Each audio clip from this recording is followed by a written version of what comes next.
I didn't scream when they beat me. That's what surprises people the most when I tell them this story. They expect screaming, begging, crying.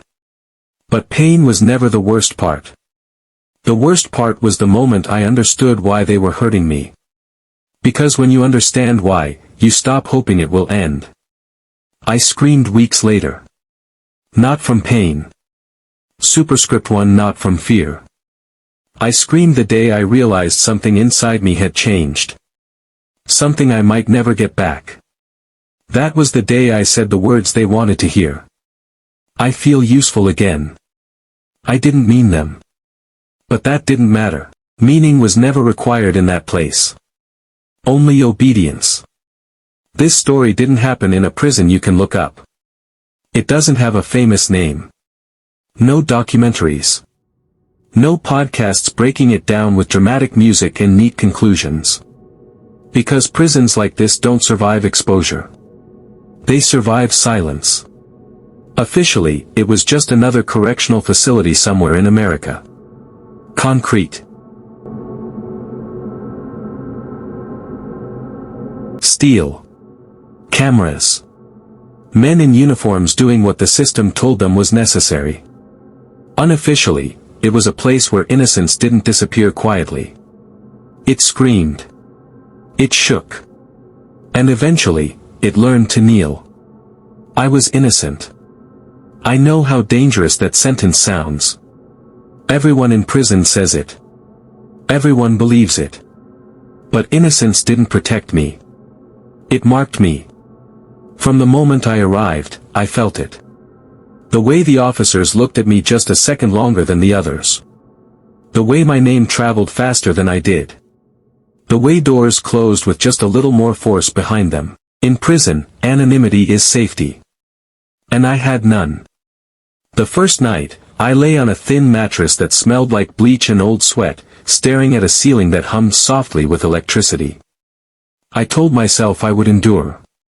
That truth would surface. That someone would realize the mistake. That belief lasted exactly 3 days.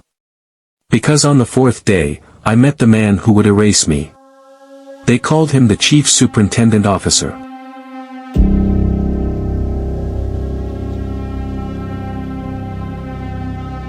Hail. He didn't shout. Didn't threaten. Didn't rush. He smiled. A calm, patient smile, the kind you give something you plan to take apart slowly. He studied me the way a craftsman studies damaged material, not with anger, but with interest. Then he said something I still hear in my sleep, "You don't look guilty." I waited for the relief to come. It didn't. Instead, he tilted his head slightly and added, "Those are always the most interesting ones." That was the moment I stopped being a man in custody. I became an experiment. They never started with violence. That would have been crude, obvious. They started with inconvenience. Sleep taken in fragments. Food served late, or not at all. Orders that contradicted each other so punishment was unavoidable. Stand up. Sit down.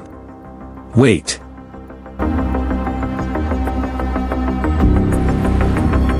Move. Wrong. Always wrong. They never called it punishment. They called it training. And every day, Hale watched. Not from a distance. From close enough that I could smell his aftershave when he leaned in and whispered, "Suffering teaches faster than kindness." The first time they hit me, it wasn't anger. It was disappointment. Like I had failed a test I didn't know I was taking. They didn't try to kill me. No. They needed me alive. They needed me aware. Because death ends usefulness. One night, after hours of standing without permission to move, my legs shaking, my throat dry, an officer crouched in front of me and spoke softly, almost kindly. "You know why this is happening, don't you?" I shook my head. He smiled. "You're going to be useful here." Later, when Hale repeated it, his voice carried something worse than cruelty. Pride. "Men like you," he said, they're perfect. You still believe in fairness.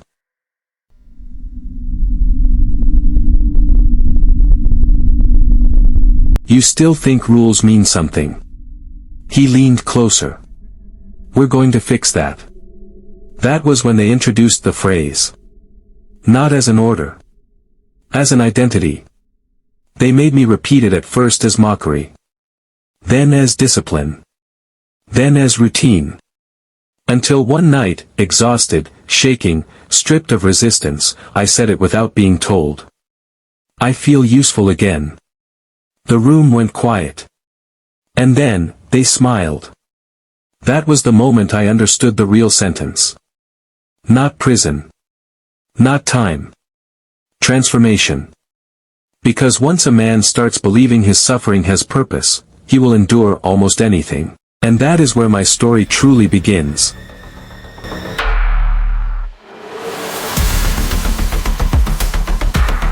I was arrested on a Tuesday.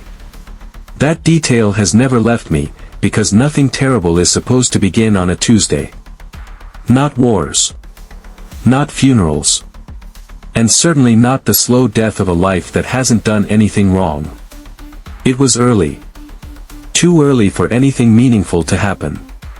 The sun hadn't fully decided if it wanted to rise yet, and the street still smelled like cold pavement and old rain. When they knocked on my door, I didn't panic. People who are guilty panic. I opened it calmly, barefoot, still holding a mug of coffee I hadn't finished. They said my name like it already belonged to them.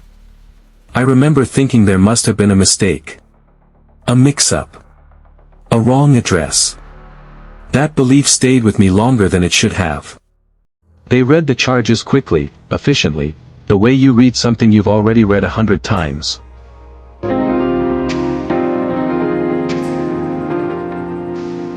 The words didn't land. They floated in the air between us, heavy and unreal.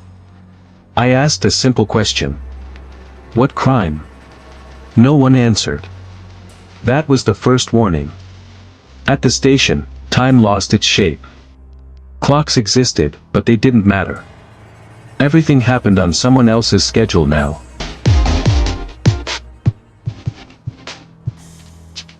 I asked for a lawyer. They nodded and wrote something down. I asked again later. They nodded again. No lawyer came. Instead, they brought paperwork. A stack thick enough to look official, intimidating enough to feel final. They spoke to me slowly, carefully, like you speak to someone who doesn't understand their own situation yet. They told me cooperation would help. That truth only works when you're actually guilty. I told them everything I could remember. Every hour.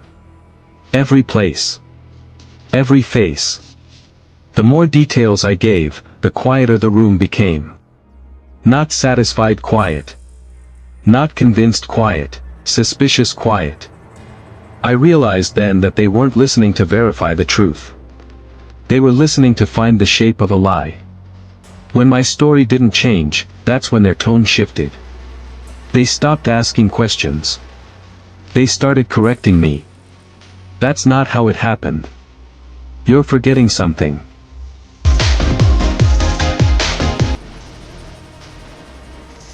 Think harder. I told them I didn't do it. That was the sentence that ended everything. Once innocence enters the room, patience leaves. They showed me photographs. Grainy. Blurry. Faces that looked nothing like mine, but close enough to be useful. They told me eyewitnesses had spoken.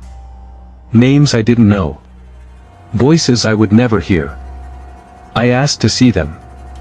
They said that wouldn't be necessary. They said the case was strong. Strong enough to survive without the truth. I spent my first night in a holding cell staring at graffiti carved by people who had already lost their fight. Dates. Initials. Short prayers scratched into concrete. I added nothing. I still believed I would be going home. Court came fast. Too fast. My public defender spoke to me for less than 10 minutes. He avoided my eyes.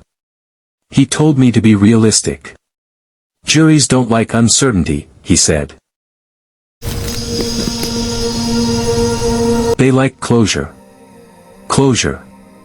That word should never exist in the same sentence as justice. The prosecutor spoke with confidence, rhythm, performance. He told my story better than I ever could, because it wasn't my story anymore. It belonged to the system now. Evidence was presented like inevitability. Statements read without faces. Timelines arranged to make sense even when they didn't. I wanted to shout. But you don't shout in court. You wait. And waiting is how innocence bleeds out quietly. When the verdict came back, I searched the jurors' faces for doubt. I found none. They didn't look angry. Or cruel. They looked relieved. As if finishing my life allowed them to return to theirs. Guilty. The word echoed differently than I imagined. Not loud. Not dramatic. Final. My knees weakened. Not from fear, but from disbelief. I stood there thinking someone would interrupt. That a hand would rise.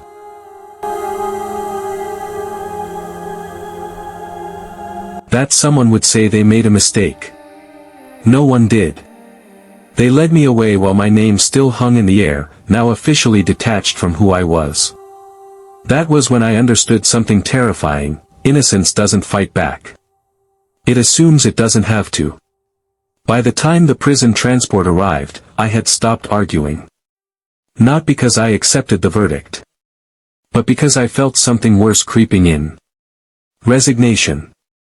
The van smelled like metal and old breath. Chains rested heavy against my wrists, unfamiliar and humiliating. I watched the city pass through narrow, reinforced windows, every street suddenly foreign. Every familiar place felt like something I had imagined. I wasn't angry yet. Anger requires hope. I was something else. Unmoored. And as the prison gates came into view, tall, indifferent, waiting, a thought crossed my mind that felt colder than fear. If the system decided I did this, then the truth no longer belonged to me. And that was how an innocent man entered a place that doesn't care what you did, only what it can do to you.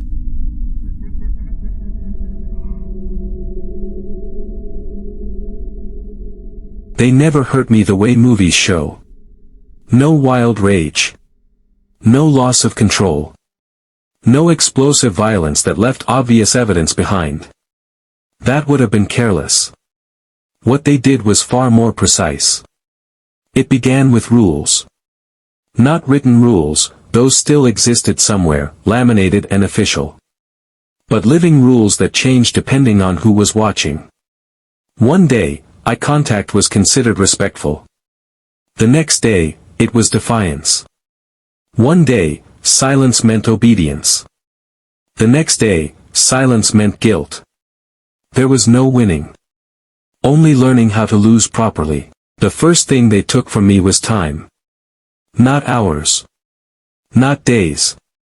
Moments. Sleep came in fragments, 10 minutes here, 20 minutes there, interrupted by lights snapping on, boots stopping inches from my face, keys rattling just long enough to jolt my heart awake. No explanation. Just a clipboard scribble somewhere out of sight. I stopped dreaming. Dreams require continuity. They gave me none. Food followed the same logic. Some stories end, but some follow you into the dark. If this story stayed with you, then it has already done its job. Before you go, subscribe to this channel, because the next story may be worse than this one. Turn on notifications, so you don't miss what's waiting. And remember, once you've heard it, you can't unheard it.